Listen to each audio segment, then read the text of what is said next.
প্রিয় দর্শক সবাইকে স্বাগত জানাচ্ছি এনটিভি নিয়মিত স্বাস্থ্য বিষয়ক আয়োজন স্বাস্থ্য প্রতিদিন অনুষ্ঠানে। আপনাদের সাথে আছি আমি ডাক্তার সামিউল আওয়াল স্বাক্ষর। প্রতিদিনের মতো আজও আমরা একটি গুরুত্বপূর্ণ বিষয় নিয়ে কথা বলবো। আজ আমাদের আলোচনার বিষয় শিশুদের পায়ে ব্যথা। এই গুরুত্বপূর্ণ বিষয়টি নিয়ে আলোচনা করবার জন্য আজ আমাদের সাথে স্টুডিওতে রয়েছেন একজন বিশেষজ্ঞ চিকিৎসক। চলুন দর্শক, অনুষ্ঠানের শুরুতেই পরিচিত হয়ে আসি আমাদের আজকের অতিথির সাথে। ডক্টর মোজাম্মেল হক 1984 সালে জানুয়ারি মাসে কিশোরগঞ্জ জেলায় জন্মগ্রহণ করেন। তিনি 2007 সালে জহিরুল ইসলাম মেডিকেল কলেজ থেকে এমবিবিএস ডিগ্রি অর্জন করেন। এরপর তিনি চিকিৎসা বিজ্ঞানে উচ্চতর এমডি ডিগ্রি লাভ করেন। বর্তমানে তিনি বাংলাদেশ মেডিকেল বিশ্ববিদ্যালয়ে শিশু বিভাগের সহযোগী অধ্যাপক হিসেবে কর্মরত।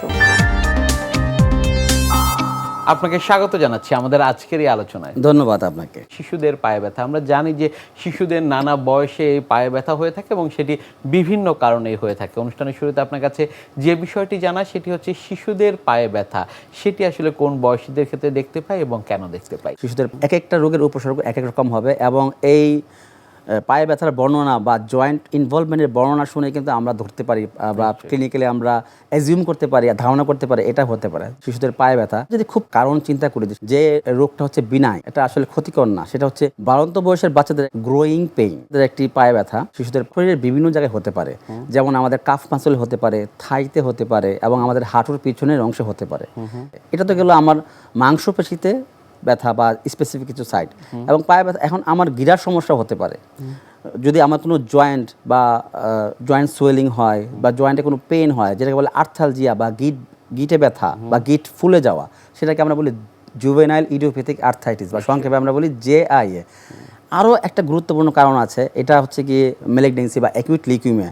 এখানেও কিন্তু শিশুরা এই জয়েন্ট পেইন বা আর্থ্রাইটিস নিয়ে প্রেজেন্ট করতে পারে। শিশুদের পায়ে ব্যথার কথা বলছি, সেটি কি আসলে মূলত এক পায়ে নাকি দু পায়ে আমরা ব্যথা দেখতে পাই? গ্রোয়িং পেন দুই পায়েই হবে, কাফ মাসল হাঁটুর পিছনে এবং থাই মাসল এগুলোতে হতে পারে।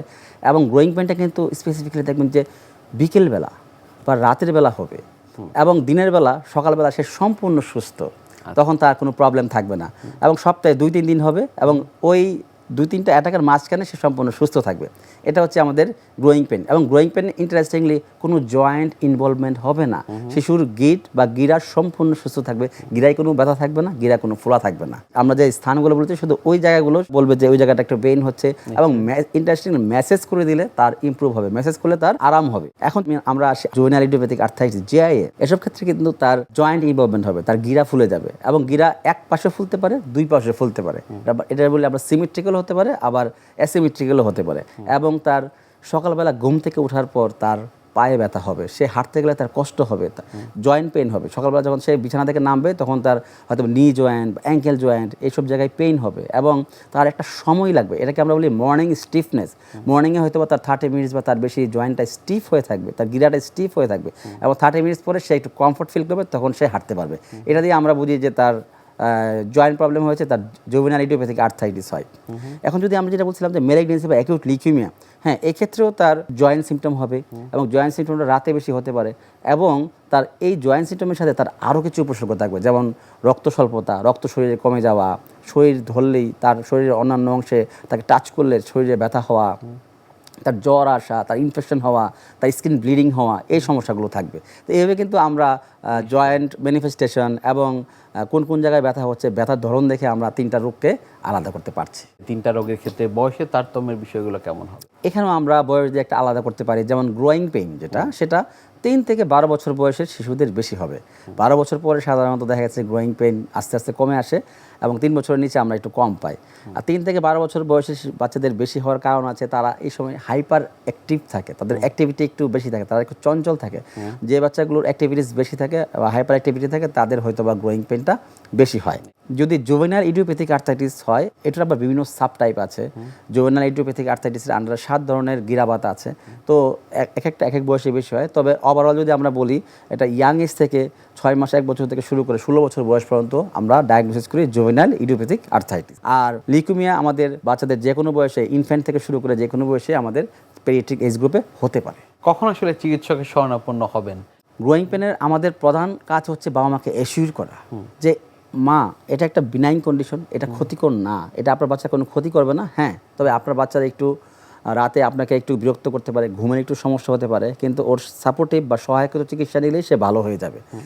এই বাবুকে আমাদের হাসপাতালে ভর্তি করার দরকার নেই এবং বিশেষ কোনো পরীক্ষা নিরীক্ষা করার দরকার নেই। আমরা রোগীর বর্ণনা শুনেই আমরা বুঝতে পারি যে গ্রোয়িং পেন এটা হবে। হ্যাঁ, গ্রোয়িং পেনের সাথে অনেক সময় ভিটামিন ডি কম থাকে, সেক্ষেত্রে আমরা ভিটামিন ডি লেভেল দেখতে পারি। এবার যদি আসি জুভেনাইল ইডিওপ্যাথিক আর্থ্রাইটিস, যদি এইটা আমরা সাসপেক্ট করি, অবশ্যই এই রোগীকে আমাকে একটু প্রায়োরিটি দিয়ে দেখতে হবে এবং আমার কিছু রক্ত পরীক্ষা করতে হবে এবং আমার যে জুভেনাইল ইডিওপ্যাথিক আর্থ্রাইটিসের যে ভ্যারাইটি চিন্তা করছে সেই ভ্যারাইটি স্পেসিফিক কিছু ইনভেস্টিগেশন আছে এবং রোগীকে ভর্তি করে পরীক্ষা নিরীক্ষা করে আমাকে ব্যবস্থা নিতে হবে। আর যদি আমি একুট লিউকেমিয়া সাসপেক্ট করি, সেক্ষেত্রে তো আমাকে অবশ্যই হাসপাতালে রোগীকে ভর্তি করতে হবে এবং তার আমরা একটা স্পেসিফিক টেস্ট আছে, যেমন সিবিসি এবং বোন মেরো স্টাডি। বোন মেরো স্টাডি মানে হচ্ছে আমাদের অস্থিমজ্জা থেকে রস নিয়ে পরীক্ষা করা, এটা করতে হবে। এটা খুবই গুরুত্বপূর্ণ লিউকেমিয়াকে এক্সক্লুড করার জন্য। কাউন্সিলিংটি আপনারা কিভাবে করে থাকেন, কারণ অনেকগুলো রোগ তো আসলে সম্পর্কিত। গ্রোয়িং পেন, যেটা গ্রোয়িং পেনকে এখানে আমাকে অ্যাসিওর করাটাই আমার প্রধানতম কাজ, যে না আপনার ভয়ের কোনো কারণ নাই, এটা ঠিক হয়ে যাবে, নির্দিষ্ট বয়সের পরে এটা চলে যাবে, আপনার দুশ্চিন্তার কোনো কারণ নেই। আপনার কোনো বাবা মার এটা থাকে গ্রোয়িং পেনের সাথে বাবা মাকে এটা মিলিয়ে ফেলে যে এটা বাত জ্বর কিনা, যে ডাক্তার সাহেব এটাকে বাত জ্বর কিনা, আমাকে তো বাত জ্বরের চিকিৎসা দিয়েছে, আমাকে তো বাত জ্বরের চিকিৎসা দিয়েছে, আমি তো প্যানভিক বা পেনিসিলিন খাচ্ছি, বেনজাথিন ইঞ্জেকশন নিচ্ছি, তখন আমাদেরকে এসে তো না আপনার এটা বাত জ্বর না, আমরা ওর সব কিছু দেখে মনে হচ্ছে যে এটা গ্রোয়িং পেন, আপনাকে বাত জ্বরের চিকিৎসা নেওয়া লাগবে না, আপনার এটা যেহেতু ক্ষতিকর না, আপনি নিশ্চিন্ত মনে বাসায় যেতে পারেন। কিন্তু একটা জিআই পেশেন্ট, তাকে আমার কাউন্সেলিং করতে হবে, একটু বিশদভাবে করতে হবে যে এটা একটা ক্রনিক রোগ, এটা একটা ক্রনিক ডিজিজ, এটা লম্বা সময় আপনাকে চিকিৎসা নিতে হবে, আপনাকে কয়েক বছরের চিকিৎসা নিতে হবে এবং ধাপে ধাপে চিকিৎসা নিতে হবে এবং আমরা যদি ডিজিজটা কনফার্ম করতে পারি, তারপর আপনাকে মান্থলি 3 মান্থলি আমাদের কাছে আসতে হবে এবং আমরা যে বাত রোগের জন্য, নট বাত জ্বর, বাত রোগের জন্য জুভেনাইল ইডিওপ্যাথিক আর্থ্রাইটিসের জন্য যে মেডিসিনগুলো দিচ্ছি, এগুলো কিন্তু রেগুলার ফলো আপের দরকার আছে। যেমন তার রেনাল ফাংশন দেখতে হবে, কিডনি ফাংশন দেখতে হবে, তার সিবিসি দেখতে হবে, কারণ দেখার প্রয়োজন। এই কারণে আমরা যে ওষুধগুলো দিচ্ছি মেথোট্রেক্সিড বা স্টেরয়েড, এগুলো আমাদেরকে কিডনির জন্য একটু ক্ষতিকর, একটু লিভার ফাংশনের জন্য ক্ষতিকর, এগুলো আমাদেরকে, বা আরও কিছু মেডিসিন আছে বায়োলজিক্যাল এজেন্ট টসিলিজুমাব, এগুলো যখন দিই এগুলোর ফলো আপের ব্যাপার আছে। আর লিউকেমিয়া তো বলার অপেক্ষায় রাখেন না, আমাদেরকে ইমিডিয়েটলি শিশু হেমাটোঙ্কোলজিস্ট তাদেরকে রেফার করতে হবে, তারা সেটার মূল চিকিৎসাটা করবে এবং তাদেরকে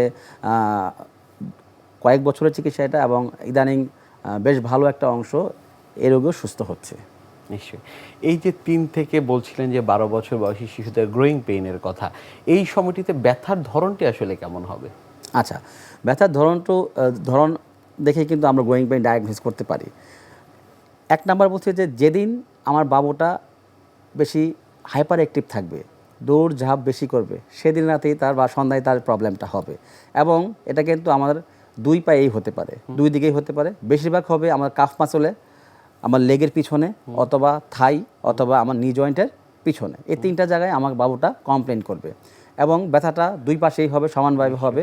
এবং যদি আমরা কোনো কিছু যদি রাব করি বা কোনো কিছু, অনেকে আছে যে অনেক দড়ি বা কিছু দিয়ে বেঁধে রাখে, তো এসব করলে ইমপ্রুভ হয়। তো তবে আমার বাবুটা বলবে যে না, ম্যাসাজ করার পর তার ভালো লাগে, ঠিক আছে। এবং সকালবেলা সে সম্পূর্ণ সুস্থ থাকবে, সকালবেলা তার কাফ মাসেল পেইন বা থাই মাসেল পেইন, এই পেইনগুলো থাকবে না এবং সে তখন সিমটম ফ্রি থাকবে এবং তার কোনো জয়েন্ট ইনভলভমেন্ট থাকবে না, মানে গ্রোয়িং পেনে তার কোনো জয়েন্ট আর্থালজিয়া, গিরা ব্যথা বা গিরা ফোলা কোনো ভাব থাকবে না, যেটা আমার লিউকেমিয়া বা জিআইএতে থাকবে। গ্রোয়িং পেইনের সমস্যা, অনেকে তো চিকিৎসকের শরণাপন্ন হচ্ছেন না, তাদের ক্ষেত্রে আসলে কি কি জটিলতার সম্মুখীন তারা হতে পারে? গ্রোয়িং পেইন যেহেতু বিনাইন কন্ডিশন, এটাতে কেউ যদি চিকিৎসকের শরণাপন্ন না হন অসুবিধা নেই, এটা তো ক্ষতিকর না।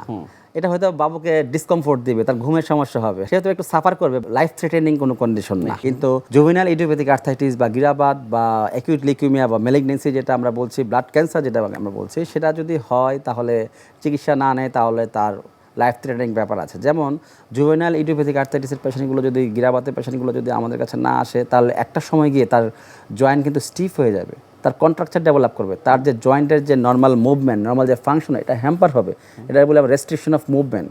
এই জয়েন্টে যদি সোয়েলিং থাকে, এই জয়েন্টের যদি ইনভলভমেন্ট থাকে, এটা যদি পর্যাপ্ত চিকিৎসা না হয়, তার মুভমেন্ট রেস্ট্রিকশন হয়ে যাবে, তখন আস্তে আস্তে কিন্তু বাচ্চাটা ক্রিপেলড হয়ে যাবে, বেড বাউন্ড হয়ে যাবে, সে একটা সময় গিয়ে হাঁটতে পারবে না, এবং তার বিভিন্ন ধরনের জটিলতা তৈরি হবে। আর ম্যালিগনেন্সি যদি চিকিৎসা না করা হয় বা সময় মতো অ্যাপ্রোপ্রিয়েট ইন্টারভেন্ট করা না হয় এবং অ্যাপ্রোপ্রিয়েট যে কেমোথেরাপি আছে, আধুনিক যে চিকিৎসা আছে, সেটা যদি না নেওয়া হয়, তাহলে তার mortality very very high, almost patient expire করবে। নিশ্চয়ই। শিশুদের পায়ে ব্যথা, সেক্ষেত্রে আসলে অনেকগুলো বিষয় আমরা শুনছিলাম, কিংবা অনেকগুলো ডিফারেন্সিয়াল ডায়াগনোসিসের কথা আমরা শুনছিলাম। চিকিৎসা পদ্ধতি আসলে কি কি রয়েছে এই 3 ধরনের ক্ষেত্রে? গ্রোয়িং পেনের ক্ষেত্রে যদি বলি, চিকিৎসার জন্য আমাদের হচ্ছে যেহেতু ব্যথা সম্পর্কিত একটি আছে, এখানে আমরা প্যারাসিটামল দিতে পারি ব্যথার জন্য। এখানে অন্য কোনো অ্যানেসাইড বা অন্য কোনো ব্যথার ওষুধ, ব্যথানাশক ওষুধ না দেওয়াই উত্তম। এখানে সিম্পল আমরা বাচ্চাদেরকে প্যারাসিটামল দিই। এবং গ্রোয়িং পেন এর সাথে আমরা আগেও বলেছি যে গ্রোয়িং পেনের সাথে ভিটামিন ডি নিশ্চয়ই ডেফিসিয়েন্সি থাকে। আমাদের বিভিন্ন স্টাডিতে দেখেছি যে আমাদের বিশেষ করে আরবান এরিয়ার শিশুদের ভিটামিন ডি অনেক কম থাকে। তো যাদের গ্রোয়িং পেন থাকে তাদের ভিটামিন ডি কম থাকতে পারে। তো ভিটামিন যেহেতু কম আছে, সেক্ষেত্রে আমরা ভিটামিন ডি লেভেল করে তাকে ভিটামিন ডি সাপ্লিমেন্টেশন করতে পারি। সেক্ষেত্রে আমরা 3 থেকে 6 মাস তাকে ভিটামিন ডি সাপ্লিমেন্ট করতে পারি। এবং তার ফুড হ্যাবিট, যেমন সি ফুডে ভিটামিন ডি পাওয়া যায়, তাকে ফুড অ্যাডভাইস দিতে পারি।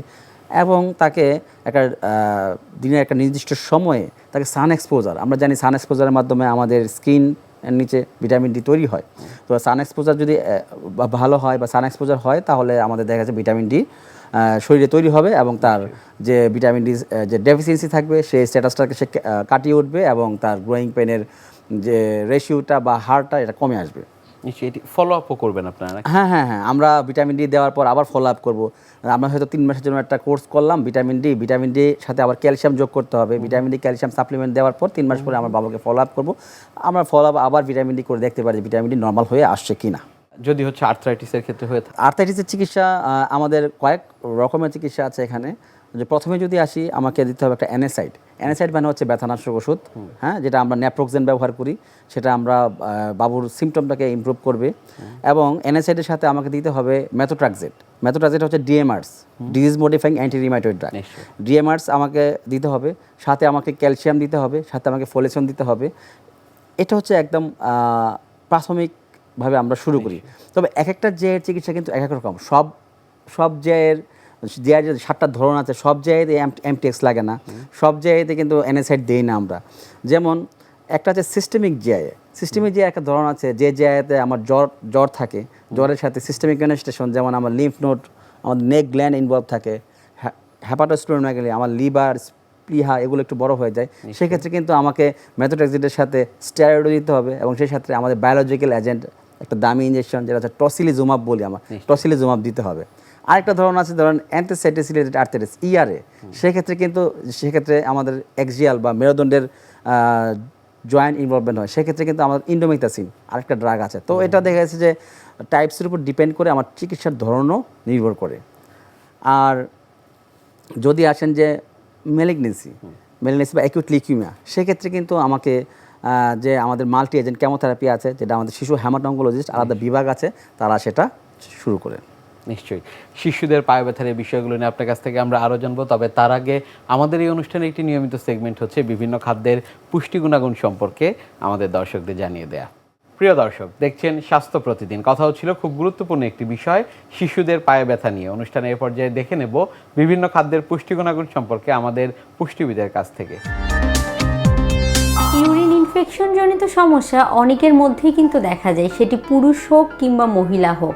এই ইউরিন ইনফেকশন জনিত সমস্যায় যদি আপনি সমাধান না নিয়ে আসেন, সেটি কিন্তু পরবর্তীতে আপনার ইউরিনারি ব্লাডারে বিভিন্ন ধরনের ক্ষতির সম্মুখীন করে দিতে পারে। সেজন্য আপনাকে অবশ্যই ইউরিন ইনফেকশন হলে ডাক্তারের ট্রিটমেন্টের পাশাপাশি সুষম খাদ্যাভ্যাস মেনে চলতে হবে। সুষম খাদ্যাভ্যাস বলতে বোঝাচ্ছি বেশ কিছু খাবারের কথা আমি এখন বলবো, যেই খাবারগুলো যদি আপনার প্রস্রাবে কোনো ধরনের সমস্যা বা ইউরিনারি ইনফেকশন হয়ে থাকে, সেক্ষেত্রে অবশ্যই এড়িয়ে চলতে হবে বা বেশ কিছু খাবার অতিরিক্ত খাদ্য তালিকায় অ্যাড করতে হবে। সবার প্রথমে যদি বলতে হয়, যাদের ঘন ঘন বা ইউরিন ইনফেকশন বা ইউরিনারি ট্র্যাক্ট ইনফেকশন জনিত সমস্যা হয়, তাদের প্রচুর পরিমাণে পানি পান করতে হবে। পানি পান করার বিষয়ে তাদেরকে সতর্কতা মেনে চলতে হবে। কেননা দেখা যায় অনেকেই খুব অল্প পরিমাণে পানি পান করেন। এই অল্প পরিমাণে পানি পান করার কারণে তাদের ইউরিনারি ট্র্যাক্ট ইনফেকশন জনিত সমস্যা দেখা দিয়ে থাকে। নিয়মিত 10 থেকে 12 গ্লাস পানি শুধু পান করলে হবে না, পাশাপাশি বিভিন্ন ফলের জুস, ডাবের পানি, তরল বিভিন্ন খাবার, সুপি খাবার বা বিভিন্ন সবজি দিয়ে, চিকেন দিয়ে, ডিম দিয়ে তৈরি করা স্যুপ জাতীয় খাবারগুলো আপনি আপনার খাদ্য তালিকায় রাখার চেষ্টা করবেন। তাহলে দেখা যাবে যে আপনার দেহের পানির রিকোয়ারমেন্ট অনেকাংশে পূরণ করতে সেটি সাহায্য করে থাকে। এর পরবর্তীতে যদি বলতে হয়, বিভিন্ন ধরনের ইনফেকশন কমানোর জন্য আমরা ন্যাচারাল রেমেডিস হিসাবে অ্যান্টি ইনফ্লামেটরি খাবারগুলোর কথা বলে থাকি। তার মধ্যে ধরেন দারুচিনি হতে পারে, জিরা হতে পারে বা আদা হতে পারে। এই জাতীয় খাবারগুলো আপনি কিন্তু পানি দিয়ে ফুটিয়েও গ্রহণ করতে পারেন, তাহলে ইনফেকশনের যে জটিলতাগুলো আছে সেগুলো কিছুটা কমাতে সাহায্য করবে। কুসুম গরম পানি মাঝে মাঝে পান করতে পারেন। প্রচুর পরিমাণে ফলমূল শাকসবজি গ্রহণ করার পাশাপাশি অতিরিক্ত পরিমাণে রিফাইন কার্বোহাইড্রেট যেগুলো আছে বা যেই খাবারগুলোর কথা আমরা বলে থাকি যে সাদা আটা থেকে তৈরি করা খাবার, এগুলো কিন্তু এড়িয়ে চলতে হবে। যেমন সেটি পাউরুটি হতে পারে, সেটি পাস্তা হতে পারে, বা বাইরে থেকে কিনে নিয়ে আসা বিভিন্ন ধরনের বার্গার, স্যান্ডউইচ বা এই জাতীয় খাবার যেগুলো আছে এগুলোও কিন্তু এড়িয়ে চলার চেষ্টা করতে হবে। টেস্টিং সল্ট, ক্যাচআপ এই জাতীয় জিনিসগুলো এড়িয়ে চলতে হবে, কেননা এগুলো কিন্তু দেখা যায় যে আপনার ইউরিনারি ট্র্যাক্ট ইনফেকশন জনিত সমস্যা বাড়িয়ে দিতে পারে। লাল মাংস, গরুর মাংস, খাসির মাংস, ভেড়ার মাংস, দুম্বার মাংস এগুলো এড়িয়ে চলার চেষ্টা করতে হবে, কেননা অতিরিক্ত লাল মাংস গ্রহণ করার ফলে এই জটিলতাগুলো বেড়ে যেতে পারে। আর ইউরিনারি ট্র্যাক্ট ইনফেকশন জনিত সমস্যা আমরা সবসময় বলে থাকি অতিরিক্ত মশলাদার খাবার এড়িয়ে চলতে হবে, কেননা অতিরিক্ত মশলাদার খাবারও এই সমস্যা বাড়িয়ে দিতে পারে। কম মশলা জাতীয় পাতলা তরল লিকুইড যে খাবারগুলো আছে সেগুলো তো গ্রহণ করবেন, তরকারিগুলো ভুনে নেওয়ার পরিবর্তে চেষ্টা করতে হবে সেগুলো পাতলা ঝোল করে তৈরি করে গ্রহণ করার জন্য। এরপরে যদি অন্যান্য খাবারগুলোর কথা বলতে হয়, যে আপনি আপনার খাবারের যে তালিকায় carbohydrate, protein, fat, vitamin, minerals, পানি এটির একটি গুড রেশিও তৈরি করে গ্রহণ করার চেষ্টা করবেন, তাহলে দেখা যাবে সেটি কিন্তু আপনার এই সমস্যাগুলো সমাধান করার ক্ষেত্রে সাহায্য করবে।